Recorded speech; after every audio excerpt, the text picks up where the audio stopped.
And I think that's us being in. Ladies and gentlemen, what's going on? You are on another episode of The Check-In. Your boy Nice for Life, DJ Brandon Beach right here. A show where we talk about the ups and downs, lefts and rights, ins and outs of the DJ industry, and everything in between. So I'm here with my guy for another week. And, we're about to get everything started off. How you doing, brother? I'm good, man. I'm good, man. I'm good. How you doing? Man, I'm holding it down, man. I'm holding it down. We were talking a little bit offline, and you had a little bit of a slight conundrum that you were in that you were telling me about. It's good problems. It's just some good quality first world problems that you're having right now. But I think just to give everybody an idea of what you got going on, I think this is actually going to segue into the video that I am going to play for us, and we are going to react to, where we are going to hit on some real topics that need to be talked about. Yes. Yes. So yeah, they're good problems. There are such thing as good problems for the people out there. Facts. I've been talking since we started our podcast and everything with the check-in. I was given an opportunity, and I'm fully taking advantage of it. And they've already, I wouldn't say thrown me into the fire, but they've already given me a big opportunity. Facts. And Tell us. Give us the layout. Tell us what it is. Tell us what's going down. Cool. I'll be opening for Cardi B, the after party, this Friday, February 27th. As the thotties say. That's what? As the thotties say. Okay. Yeah. Okay. What's that? Clock that? Dude, clock that T? I like to call that chlamydia language. Right. But I'll be opening, and instead of, I went on tour for a long time. I've DJed for artists and everything, whatever. And long story short, but with this setting, and who it involves and what I was told of this magnitude, there's a lot of rules, and kind of threw me off a little. That's a good note for, like, I think DJs that are haven't done anything like that, because it's not just like a regular night at the club. There's more subtle nuances when there's an artist performing that I think a lot of people don't even know that you're actually going to be able to put them onto a lot of game. So, like, right. What are some things you're experiencing right now? Well, no entourage. You cannot bring anybody with you. Just you dolo. Dolo. Mm-hmm. Yeah. Nobody in the DJ booth. No guest lists. Show up earlier. Certain songs that need to be played and have to be played. Which, again, I understand, rightfully so, And the communication is a little different. And what I mean by that is, not to say people aren't friendly, but there's a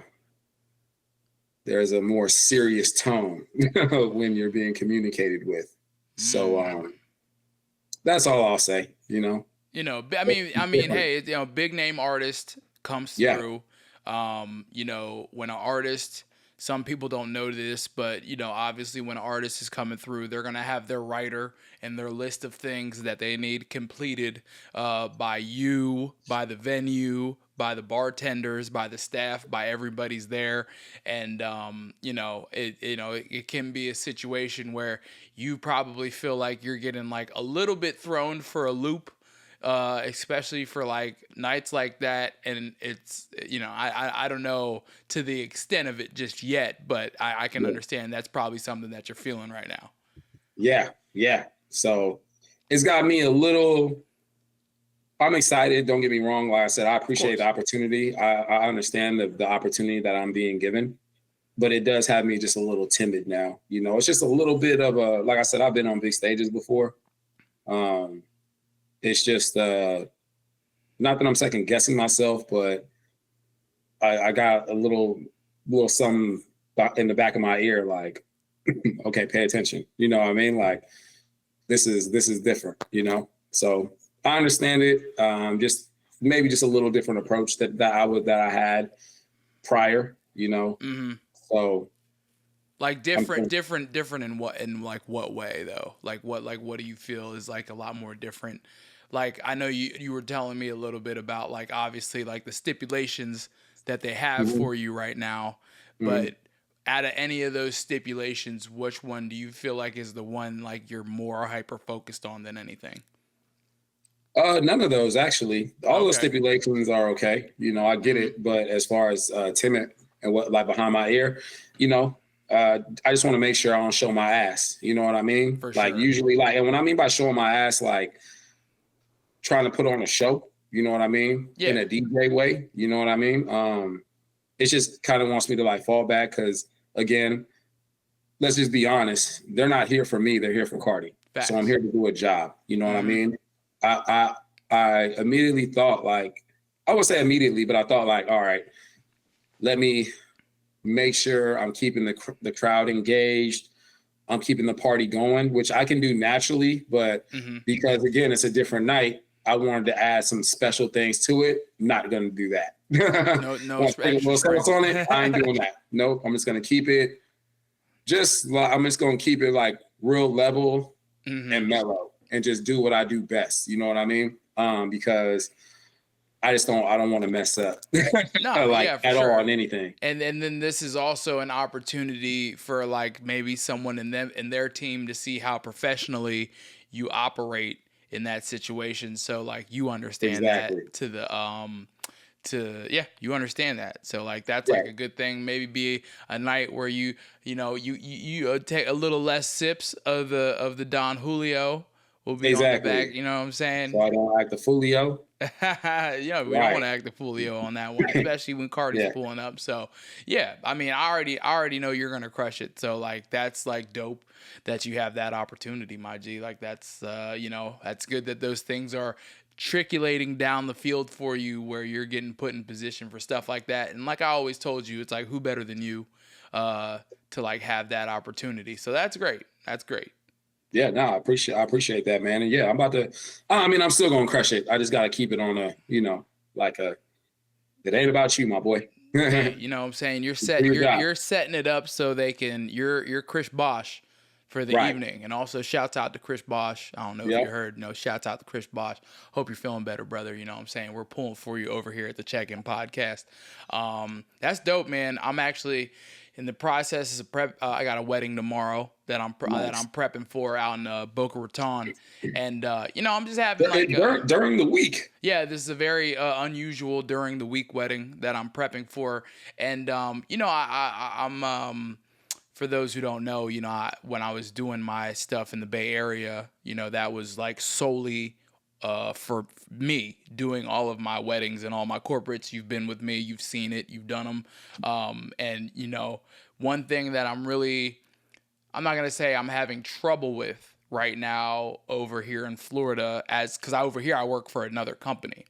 I'm just it's a different situation where it's like I have so much contact with like whoever I'm working with on the upfront portion of these events, and now these weddings and these corporate events and everything that I'm doing for the company that I currently work for, I'm going to these events kind of like they give you the information like a day or two before, or the week of the event, and then that was with the first time that you're seeing anything about that event. So, Damn. you know, usually with what I was doing in the Bay, I have so much time up front to know what I'm walking into. But Well, you were essentially running your own show. this is true. Right? This is true. And then a lot of the people that were booking me Mhm. were reaching out to me because they knew what I Right. was going to do. They knew what I had. And I was like, okay, well, that works out great. But now, You were the one man band man. yeah. And now Yeah. I'm in a situation where it's like, okay, they're booking me out and then I got to pull up and then kind of figure out the levers Yep. to pull.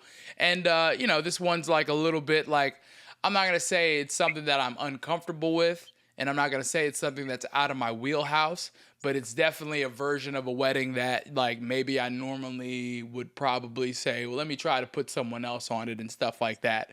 So it's just like, um, I'm in the mindset right now where I'm like trying to get out of my own head, for what I got prepped tomorrow and stuff along those lines. And it's cool. It's cool though. It should be an easy middle of the week wedding. You know what I mean? So like, it's definitely something that I'm looking forward to, but also something that I'm just like, been racking my brain on today. So I got that coming in tomorrow. So I'm looking forward to that. But it's funny with what we're both saying. This is all going to kind of like caveat into the video that you and I. Wait, real quick. Yes. Before we get into the video, when was the last wedding you did? Because I feel like you've been off for a little bit, like not off, like not do, like you haven't done a wedding in a while. Yeah, no, the last wedding that I did was like a couple weeks prior to this one, and I had like a 2-week dip. Yeah, and that wedding was actually kind of the same scenario that I'm going through right now with this wedding that I have coming up, where it was like I got there. And it's like, I see the music, I see the people and everything. And it's one of those situations where it's like, I'm like, how did I get booked for this one? You know what I mean? And none of this is bad. All of the weddings that we do out here, they're all high-end weddings. They're all great, like venues, great people and stuff like that. But, in South Florida, there's a variety of different types of clients that we're getting out here. So, and it's one of those situations where it's like, I know what I came out here for, but I know like I'm newer in the company, so I got to pay my dues and stuff like that. And which is like, I'm totally cool with that. But, I worked so much prior to this to get to a point where it's like, I know exactly where my sweet spot is and I know where I shine. And I'm in a situation where it's like, I gotta like, do a little bit of like taking what I can get to, grow my name within the company, but also at the same time, like I know what I've been through prior to that. So it's like, I'm also trying to like shake all of the previous stuff that I'm coming into that, which is something that, it's growing pains in it and something that I'm learning, but it's definitely something that's like a part of like this process that I'm doing right now, if that makes sense. Yeah. And they're also learning you. They're also learning, okay, this is how much can we give them? Not in quantity, but types. You know what I mean? What can we give them? What can't we give them? You know what I mean? What shouldn't we give them? Because it sounds like, and a part of the learning process is going to be ups and downs, but they also want to, it sounds like, they want to put you in the best position at all times. So they got to figure out what you do best and what you might not, but I'm confident that you can do everything. I feel like you said, you've been through. Yeah, no, you seen me in the ringer, man. You see me just like fighting my way out of a jail corner. You know what I'm saying? Because I'm trying to stay pure out here. You know what I'm saying? They definitely got the right man though. Nah, I feel good and I'm going to it. And like, shouts out to my man Ross B. We had a good conversation about everything, and this is definitely to get on a little bit of a vulnerable side, other than our conversations that we have on a daily basis from the time to time. I don't honestly have like a ton of people that I can talk to who even understand, number one, what I'm talking about. Like, they're like, yo, thumbs up on that one. Yeah. Sometimes they don't understand what I'm talking about. I mean, I got my girl, like, and she can only really just be there and be emotionally supportive, for me and stuff like that. But she don't know what I'm talking about. And then, I got you my guy and stuff like that. But it's good, it felt good that I had him to talk to, and I let him know, like, I appreciate that because, it's tough, when you're at this point of being a DJ, especially at our age. There's not going to be a lot of people that even know, or we can have these conversations with, where our mental can even be half understood, so we can have that, you know what I'm saying? So just having that like slight support system there is great. Obviously, like, sometimes like you're really going to have to be your own cheerleader more than anything, but I think that goes in with a lot of the, that's the belly of the beast that we're in. Yeah. You know what I mean? Oh, and as we put a cap on this, it's only going to get a little crazier. Remember, we're only in February. We're only in February. We're We're going to be shucking and jiving and everything in between. But before before we get to that video, just want to, we got to let everybody know we got to pay some bills real quick. And Yes, that's sir. why we got to give a quick shout out to our friends at Hello Gummies. Got everything that you need in it. They got the Alpha GPC, they got the ashwagandha, they got the L-theanine, and they got electrolytes right in here. 2 gummies, eat them up, get you charged up for whatever you need. Hello Energy Gummies. Right here, I got the green apple. Reach out to them. Try to get you a hold on some of these. We'll have the link in the description for the show. Hello Energy Gummies.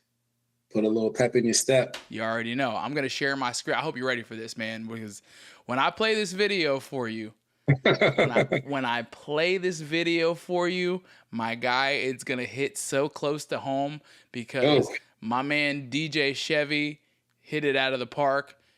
It's going to be a little bit of controversy, very controversial take that we're about to hop on here, but I think this was something that I think both of us have always felt that needed to be said to the masses, and we're gonna say it right here on the check-in. So let me share my screen real quick. Camera. I'm sorry. I'm not, at the end of the day, you know how difficult it is to be a wedding DJ as a black person. I say this to all my.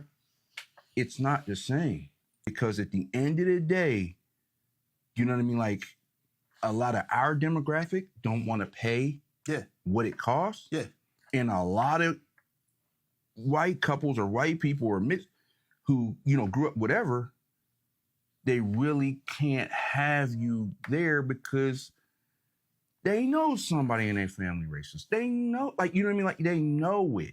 Yeah, especially in this region. At the end of the day, they would rather have their day not messed up with that. So they generally hire companies, and they generally send out white dudes. And I say this, and I'll say it on camera.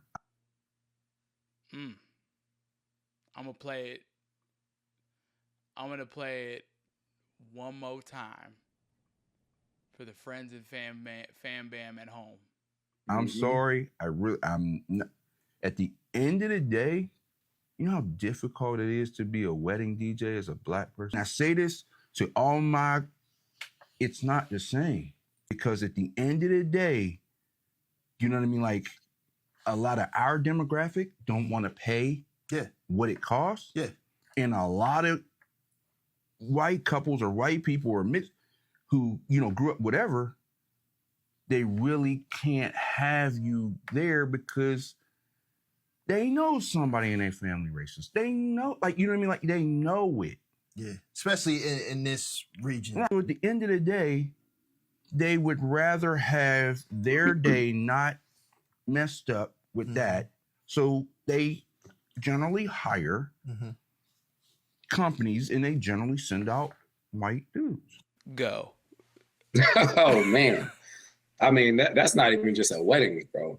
Yeah, no, that's like private events. We're about to dive into I think the 3-layer cake that man was talking about right now. That's being a private event DJ. Period.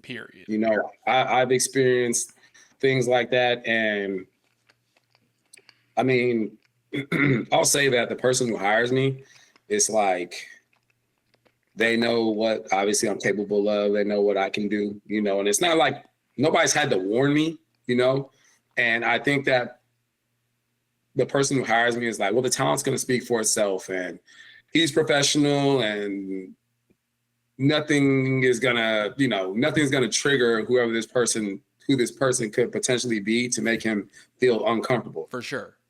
And boy, were they wrong. Well, boy, were they wrong. And honestly, I just want to say this and let you chime in. Sorry, not have you chime in. Speak on it. Bro, you get a very, very short leash. Very short leash. And I will say this. When that song NIP came out, niggas in Paris. I was DJing a Halloween party. Long story short, I mean, I'm playing all the Nirvana, Led Zeppelin, 9 Inch Nails, I'm getting real Sweet Home Alabama. You're going in your crates right now. Yeah, Ricky Astley. I'm playing all that white folk, Everybody Wants to Rule the World, Tears for Fears. I'm playing all that, man. And a teenager came up to me and was like, "Can you play that new Jay-Z and Kanye song?" And I said, "Yeah, which one?"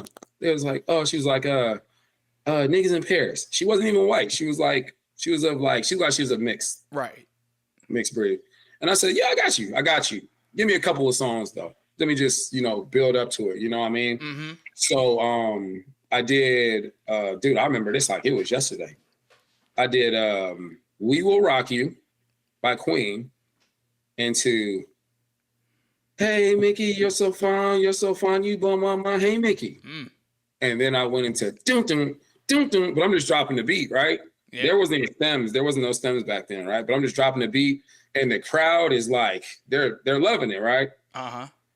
And right when I get into it, ball so hard, like, you know what I mean?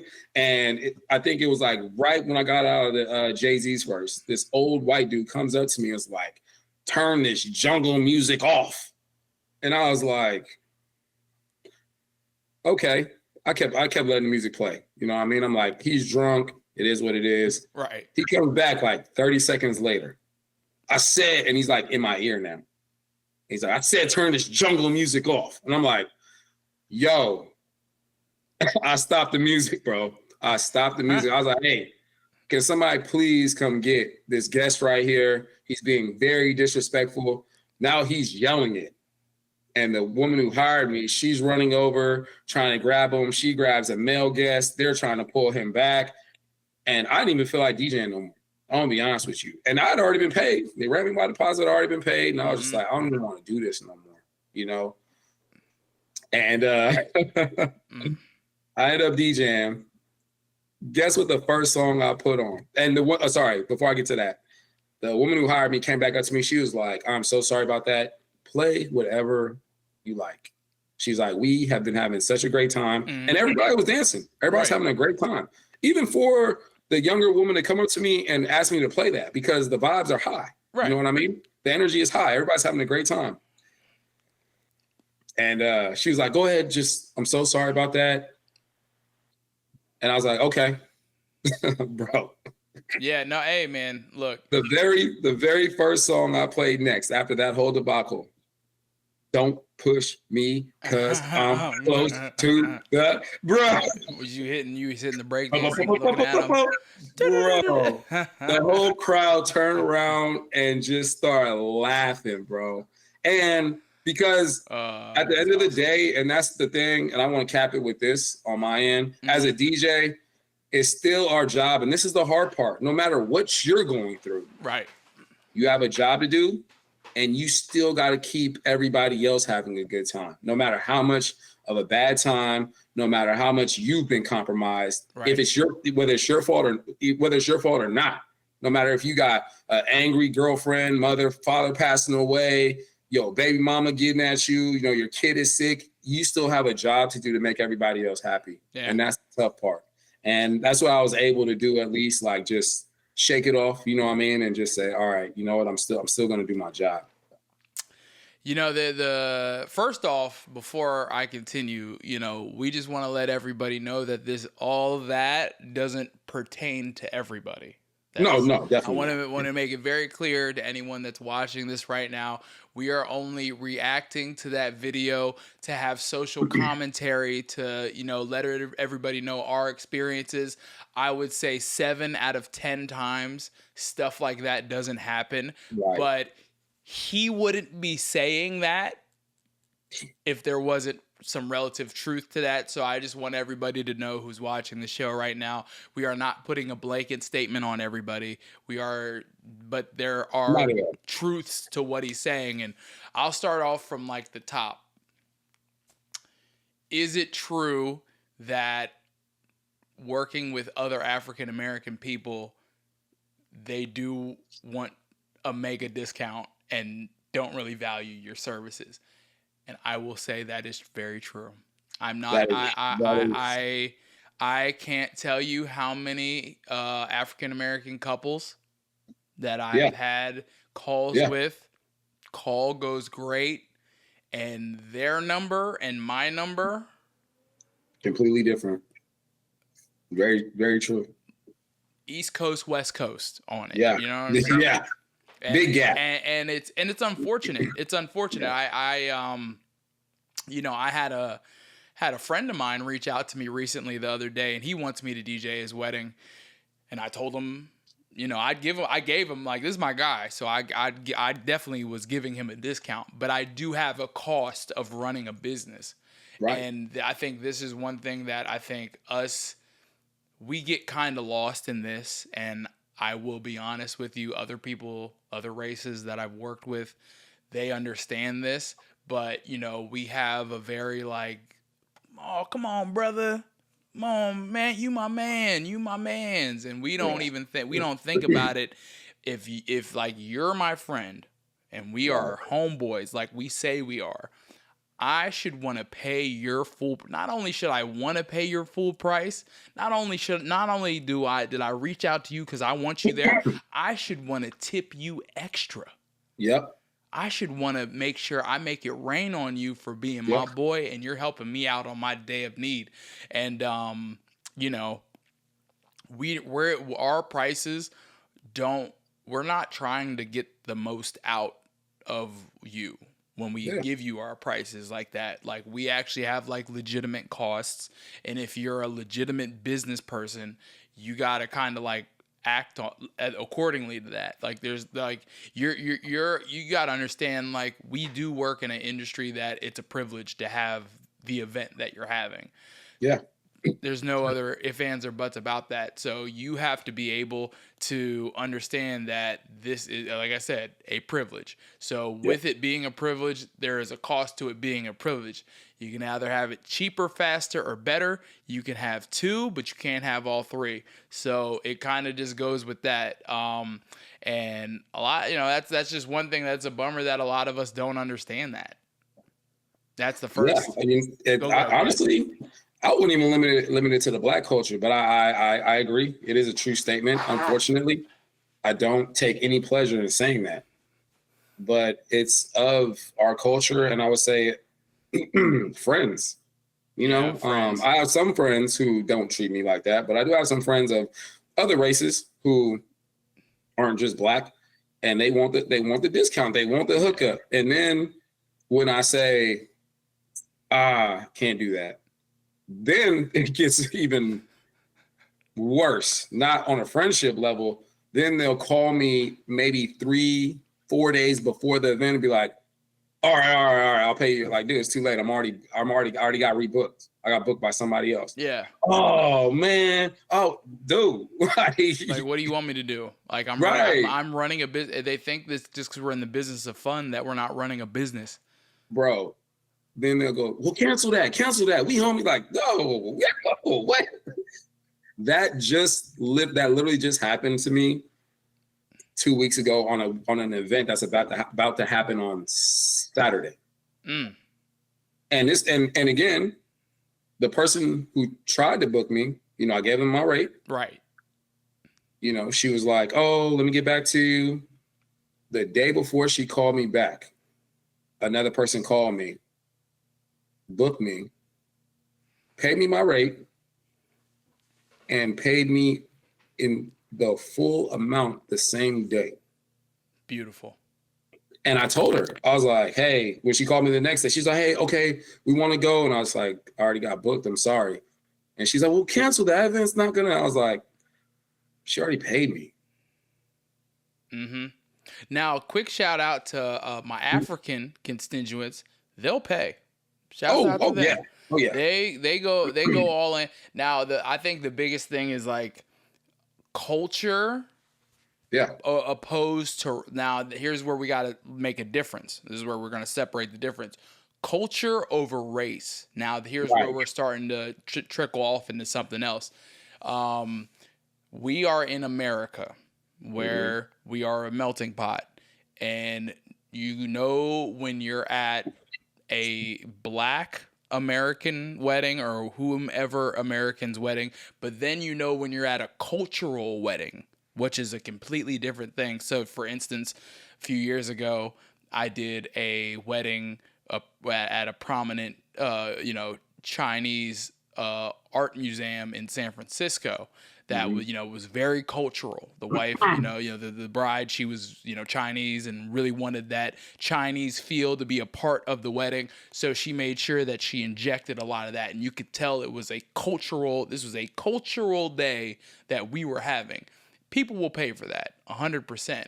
When it's like your standard run of the mill wedding, that's where you're going to kind of meet these things and that's going to come up. Now, on to the next point that he was talking about when it comes to people not understanding the plight of us being there. And this is one thing I was talking to Ross about when we were talking about the wedding that I have coming up this weekend. I was telling him about like optics, because the song choices that they have, to give you an idea of it, they wanted like Blink-182, they wanted that 2000s pop punk and stuff like that. Yeah, Sublime, stuff like that. Yeah. I will play it. It's a customer based business. I will play that stuff. I have a very wide range of music and genres that are in my laptop. Don't mind playing it at all. We got your Wonderwall. We got all that. Now though, you got to think about the optics of what it looks like to the people that are there seeing me play it. And a lot of people won't understand this, but they'll see me, an African-American male, they'll see me playing that music, and will it look right to them? Right. They'll automatically go, wait a minute. Wait a minute. It's like seeing a white person in the hood. Like, what you doing here? You lost. What you doing here? What I mean? Hey, you live here. We're in Memphis, right?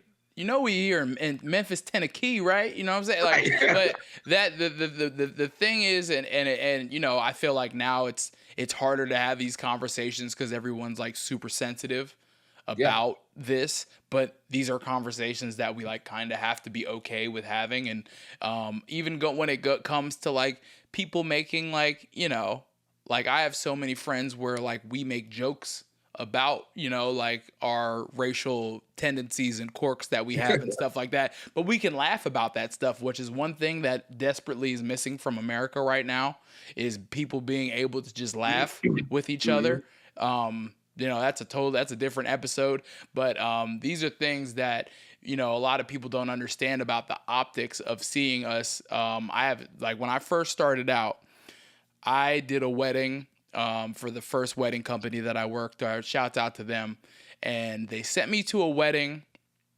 I was in the country, bro. I was in the country. And I knew what they wanted, and obviously I'm cutting my teeth. So I got to get my experience under my belt.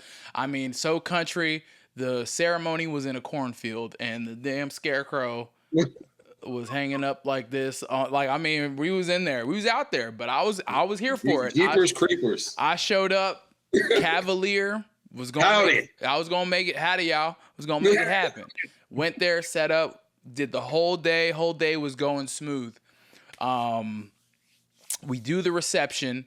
And now this is at a private residence, so there's not really any security. Or there was security, but there was a point where they left. So it was getting to the time where I had to leave, but they started paying me more and more. I stayed an hour. I'm like, okay. And then they wanted me to stay another hour. I was like, okay. But it was getting to the point where it was like I had a long drive. So I was like, all right, we got to kind of like wrap this up. Yeah. I let everybody know. I thank everybody. End the night. I go to get my car. I pull up. It was like where I was on like a table that was in the backyard, and I pull up, and there was this one girl, I guess she was trying to DJ, but like she was like on the table where my DJ gear was. And I me, bro, I'm not like gonna come up and be like, what y'all doing? I politely, I asked her, hey, if you all wouldn't mind, would you please just move for a second just so I could get everything off? The girl, like, when I tell you this, bro, like, They turned on me, bro. When I tell you the whole, like, they turned on me. So the girl starts tripping on me. Then after the girl starts tripping on me, I'm trying to, like, and they're drunk. So I'm like trying to tell them, like, hey, you guys, hey, please, can I, like, I'm trying to tell y'all this. And then this one dude, he gets like nose to nose with me, like ready to like scrap him up. You know what I'm saying? And then the planner comes over. The planner comes over and she pushes him away and she's like, hey, you all need to stop. He's a black man and he is trying. Oh God. And then the bride's dad, because it was they were like a well-off family in the Watsonville area up towards Santa Cruz. The dad comes over to me and he's like, what in tarnation is going on over here? And I'm looking at him, I'm like, sir, I am legitimately just trying to pack up my gear. I asked everybody to move and no one's listening to me right now. He turns around and he looks at the dude that was getting nose to nose with me. And I'm talking, you know, when they turn pink in the face, and he's ready to tussle with me. And he turns and looks at him. He looks at back at me and he's like, well, you better make it fast. And I'm like, okay.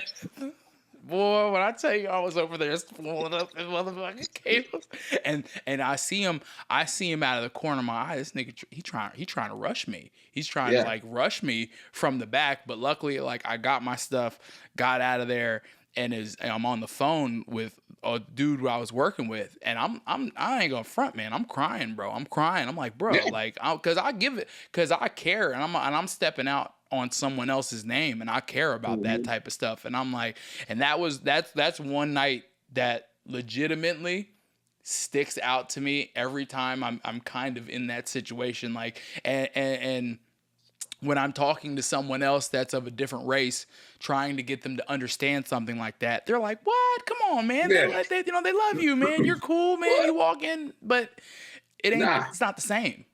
Right. Especially because I wasn't there for that. You know what I mean? Like, this is my job, bro. Like, and I thoroughly enjoy doing this. And somebody who wants to attack me I didn't provoke or come with this type of energy or anything at all. Now I'm questioning myself. And that should never happen. You know what I mean? Like, I'm questioning, what could I have done differently? And in actuality, you couldn't. And then now you're questioning every situation you're putting yourself in when it comes to these circumstances. Now you're paranoid. You know what I mean? That's the part of it that people, and you shouldn't feel any of these ways at all when you're going to do your job, regardless of whatever your job is, unless you're a freaking mercenary or assassin, or you know what I mean? You know what I mean? UFC fighter. You know what I'm saying? Like, and that's and let me even, I'll take it to you one deeper like this. And this ain't even out of just us being DJs. This is out of us being a man. What's the one thing when a man finds his career past the money that we're looking for? What would that be? Peace, happiness. Yes, but it's to be taken seriously. Oh yeah, most definitely. Oh yeah. I mean, I know you're there. I'm definitely there. You're absolutely right. There's one thing, and I'll say, even at the highest place that you can be as a DJ, some people are always going to have their mind set on what a DJ is. And you're never going to be able to break that. And it's like, I mean, shit, I'm sitting here in a crushed velour jacket right now. Right. And some people would be like, well, look at this asshole sitting in this velour jacket right now. You know what I'm saying? But the one thing we want the most is because we handle ourselves like, and people wouldn't know that because our job is more based on fun. And we're not like accountants, and we're not, you know, stuff like that. We're not in a corporate job, you know, so people wouldn't expect us to take what we do as seriously as we do. And that really does make it hard. And I just really think that video, he was able to say the things that needed to be said. And here's another layer of it. Hold on real quick. No, go ahead. and just to piggyback off what you're saying, like, yeah, we're DJs and everything, but before we get to the fun part, there's this business we got to handle, and that's why I was alluding to a couple episodes ago. It's just like they get a little surprised when you pull out a contract. You know what I mean? When you pull out that invoice, they're like, "Wait, what?" I'm like, "Look, this is still a business."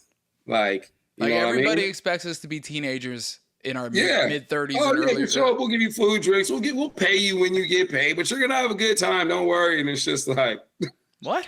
Like, do you know what goes? And it's just like, after all this time, to think that no one has still, outside of DJing, just like a little bit of a grip. Like, if you look at all the people that are a part to make an event happen, food, they'll get it. The flowers, they'll get it. The decor, they'll get it. But still, when it comes to us, it's so hard for people to like understand the time, the sacrifice, the everything that comes in between to like make, like, for us to like actually make it work. Yes. The responsibility that the just like arriving on time, early on time, with enough time to set up, like, that's just like, you could get any joker off the street to be that guy. And that's probably why there's like a small part of me when like someone doesn't book with me, I kind of hope their event goes to shit. I hate to be that guy. I'm sorry. Sue me. Yeah, unless it's somebody I know and knows that they could get the job done in a proper way, and like you even said a couple episodes where we've had this conversation where you and the client have had this conversation, and you're going to put your all into it, and they still don't book with you. It's like, oh my God! And then you might hear from somebody else who might have been at that event, or it might come down the grapevine or whatever that, oh, we should have booked you. Yeah, asshole. Like, you know what I mean? Like, yeah, you should have. You should have, and I let you know on the call that we had how serious I am when I pull up, and yet for some reason you didn't feel like, and that's just like, it's hurtful. And I think I experience this not just with like couples, but planners. I'm gonna be honest with you, it's not. I was just about, that's what I want to say. Planners gets back to you with planners. Planners when their client or whatever event they were working on. Because that's happened to me a couple of times, and they get back to you and be like, they didn't even handle it the way you would have handled it. Like, they didn't even do the job that you would have done. I'm more or less. But it goes back to that phrase. Go ahead. You care. Yeah, I'm more or less. Care. I care. I actually care. I'm more or less talking about in the fact that when I reach out to plan, like I've had so many calls, like trying to just connect with planners, let them know what I got going on and stuff like that, and them clearly judging me. I can tell because I have planners where I've had calls with them where we still work together to this day, and then I've had calls with planners where the call went great and everything. They said that they liked what I had going on, but for some reason they feel like how they just have like this preconceived notion of you, and then because I actually had a planner who did this to me, and this year I have a wedding and they're the planner. So I'm like, it's funny because then they'll reach out to you and they'll be like, oh, it's going to be a great time working with you that day. And, there's a way where you can do it. But I was like, I thought when ... didn't reply to me that I wasn't going to have the chance to work with you guys. But now somehow, some way, the universe brought us together. Oh, isn't that a coinky dink? I didn't really get an email back after that one. But, exactly. And they're gonna see it when they work with me, and that's something that I don't think a lot of people understand. You and I have to go through as African-American DJs, and you and I are light skinned, bro. Right, exactly. Like, I don't. It's not that there's a skin tone on it, but we are perceived as the less aggressive. These are jokes, everybody. These are jokes. Please, exactly. You can laugh at we're considered the Drakes of the industry. We're like the soft touch. I mean? Wouldn't bust a grape in a fruit fight. I'm all about hugs, all that, man. Let's like, what's up? Let's good. Like, you know what I'm saying? Like, so hey, and look at me. Yeah. Did I come to fight? No. Look at me. Just take a look at me. And it's a bummer because Do you see this watch? that's what I'm saying. You see this I watch? got a nice watch on. I got a nice watch. I came here. I'm ready to present myself. But a lot of people like I didn't finish my thought when I was saying it when I was talking to Ross about that. You know, like he also can sympathize with me about it. But like, you know, if you don't experience that firsthand the way you and I have in our life, you kind of can't like really like conceptualize when like say if we were to bring this up to someone that was maybe of a different race. I mean, I've experienced it even like when I was a kid, man. I had a job.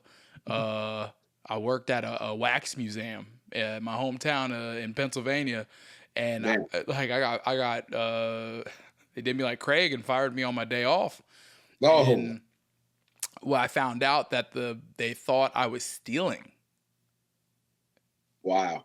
Oh, I've been fired for that before, and I was fired on my day off, and they didn't even give me like a full reason. I can assure you that did not happen, and you know.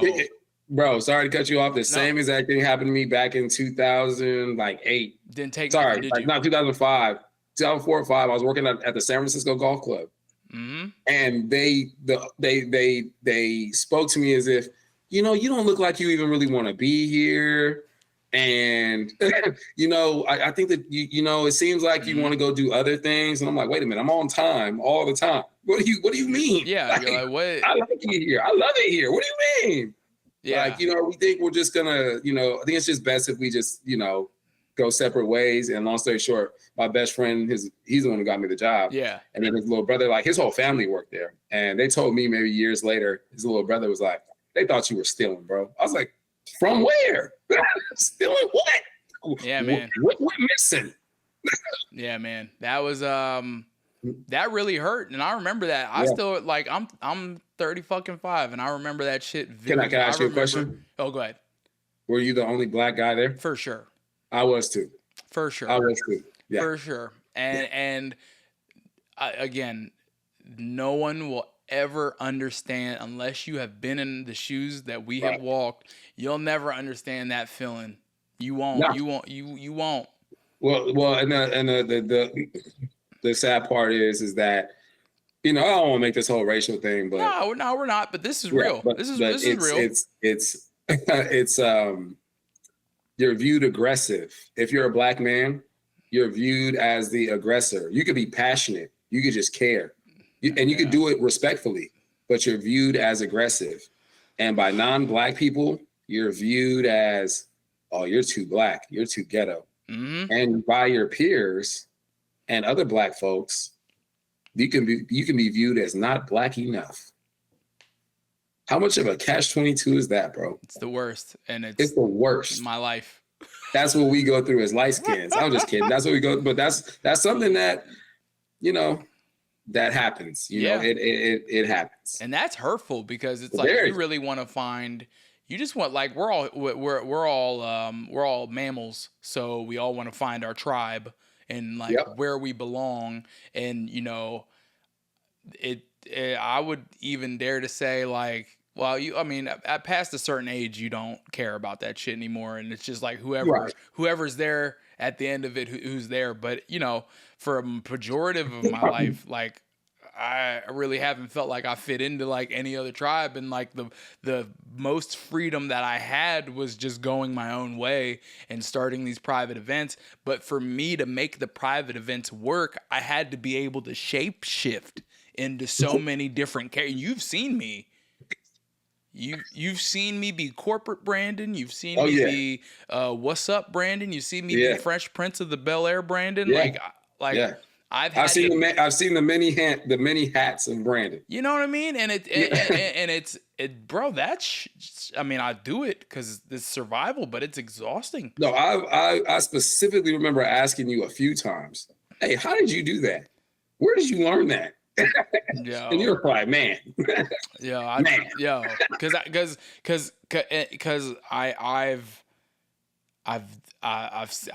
because we've seen so many versions of it, bro."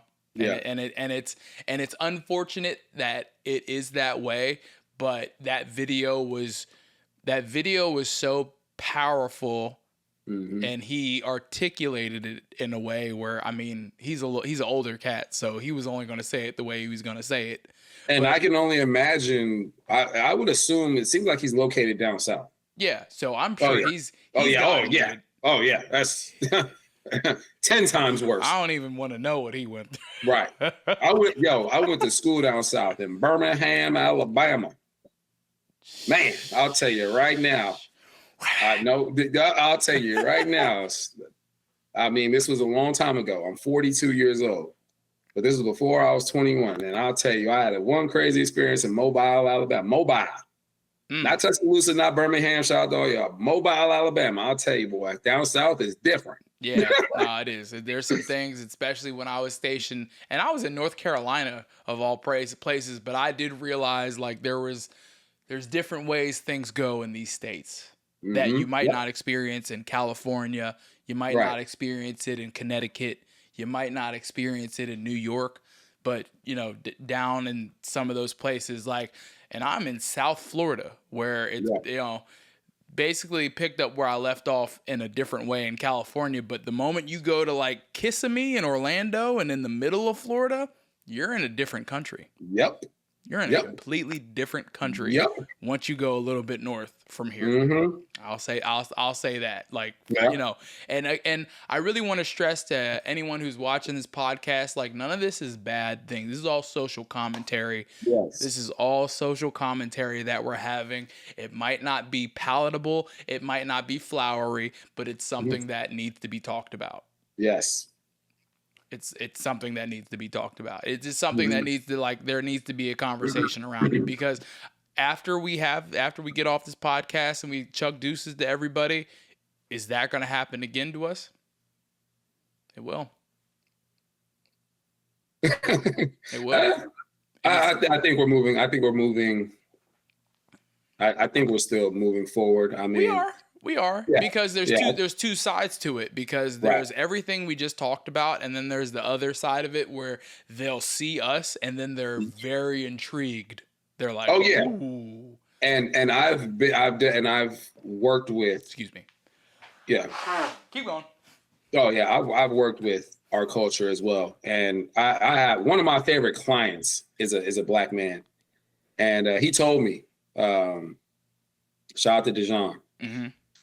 He was like, he asked me, and long story short, he's a homie, and I was like, well, what's the budget? And is it the same budget as last time? Yeah. And he said, man, how much are you worth? And I told him. He said, say less. Beautiful. Here you go, bro. This is you. And tip me $200. Yes, Lord. Yes, Lord. exactly. And then the next time he booked me, he gave me a very generous tip. Then, bro, like, no questions asked. He recognizes what I do, and when he books me, every time I'm not coming for play.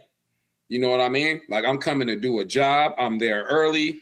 I'm sharp. I make everything. I get everything out the way. Hey, what kind of music do you want? What do you, bro? Do you? You know what we like. That's you right. Do you, bro? You know what I mean? I make sure I do everything, and even I don't even charge him if I gotta stay later or longer. It's just because it's just one of those, I know he's going to take care of me. You know, I mean, he does not play when it comes to not even just the financial side. But I'll tell you, boy, I don't want to get explicit, but I get excited. I get real excited. Good business turns me on. Good business turns me on. I'm walking down the street. Like, yo, no, don't. Hey, honey. Put that nice gown on tonight. I'm coming up. Yo, come here, girl. Come here. Come over here. Yeah. Good business puts me in the mood. Come here over here to daddy. Come talk to you real quick. That's amazing. Good business. Once if you send that invoice and contract and that thing come back like within 30 minutes. Oh my God. It's beautiful. Yes. What John Legend say? I'll give you all of me because you give me all of you. Oh man. And again, everything that we're saying, just like my man Nice Life just said right now, this isn't an every time thing. guys. Right. This is something that does happen, that we do experience. There's a lot of other DJs that don't experience this. I would even go on record to say female DJs have it 20 times more easier than we do. Oh man. That's another topic for another day. Yeah, it is. And you know what? We should try to get a female DJ in on it too. Yeah, we definitely should. Shouts out to the ladies. Like, no, definitely. Yes. Like I love it. I love it. And you should. And I saw it coming already. Once female DJs start getting into it, like, don't get me wrong, because one of my favorite DJs was Pam the Funktress. We need more. R.I.P. You know, and there's great ones. Diamond Cuts, dude. There's so many female. Shout out to Umami, Shell Heart, my other homie Harmony, Hanabana, Fibonacci, Lady Ryan. Don't get me wrong, but I'm just saying, once the female DJs start getting into this DJ game, I was like, oh man, we in trouble, because they know what the women want to hear. Yeah, they know. And how many dudes that look like us do? Right. Do you know what like dudes like us have to do to get half of what like a semi-decent female DJ? Oh yeah. It's two different things. It's night and day. And you know, again, shouts out to you, because a lot about the DJ game is about who you know, what you know, and what you can provide. So I don't like. You can be the best DJ in the world, and sometimes that ain't enough. And accepting that hard truth, it is. It's a big part of the game, bro. Yeah, but I'd say when the females started getting more into the game, I was like, "Oh, fellas, we in trouble. We are in trouble." But it made me just get back in the booth, and you know, and one of my cheat codes. I'll give another cheat code on here as we get off this topic, dude. I go on Instagram, bro. And I'll be honest, I go to all the women's pages, not the female DJs, but all the women's pages. Yeah. And I see what songs they post behind their pictures, and I take those songs, and I specifically do it with Latin songs. Smart man. Specifically do it with Latin songs. Smart man. Because I don't know what the heck they talking about. When I see these women posting these songs behind their pictures and their videos, give me that, give me that, give me that, give me that. And now let me put my flavor and my sauce on it. And you got, those are the cheat codes, fellas. You know what I mean? Because the women, they naturally got it. They hear a song, oh, this gets my ass shaking. If I get my ass shaking, all my homegirls gonna get their asses shaking. Exactly. See, fellas, we don't have that luxury.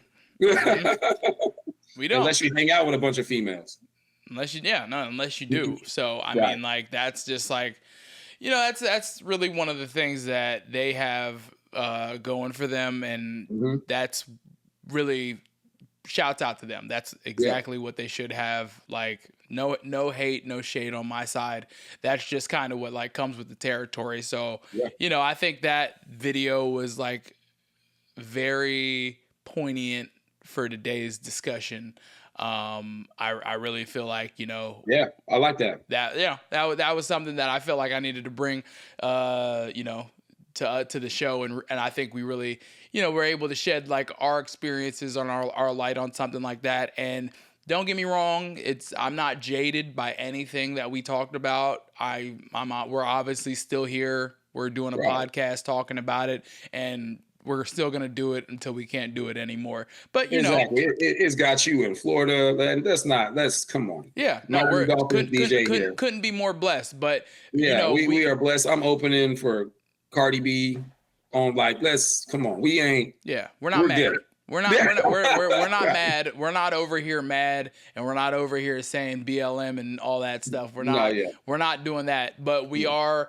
We started this podcast, ladies and gentlemen, because we wanted to talk about real topics that are really going on in the industry and being completely upfront about it. A lot of people that I might have booked with you that'll see this, I'm going to hop on the call and I'm going to turn on the same charm that I had with you. Exactly. And we're speaking from personal perspective. We're not speaking for everybody. Yes. We're speaking for ourselves and what we personally experience. This is our one time of the week where we can give you guys the real raw description of it all. Do you have anything other than the Cardi B stuff you got coming up? Yeah. So, and that was another thing I was going to say. So I have Cardi B Friday. Saturday, I'm double booked. I got my residency at the Sandbar Day Party every Saturday in Oakland. And then after that, I'm doing a crab feed in San Bruno with the Millbrae Nurse. Oh, I'm excited.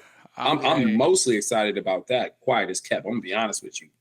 Yeah, I'm mostly excited about the crab. Yo, I'm so I excited about the crab definitely. feed. That's the gig. I'm like, it's cool. The other stuff, cool, but that This one.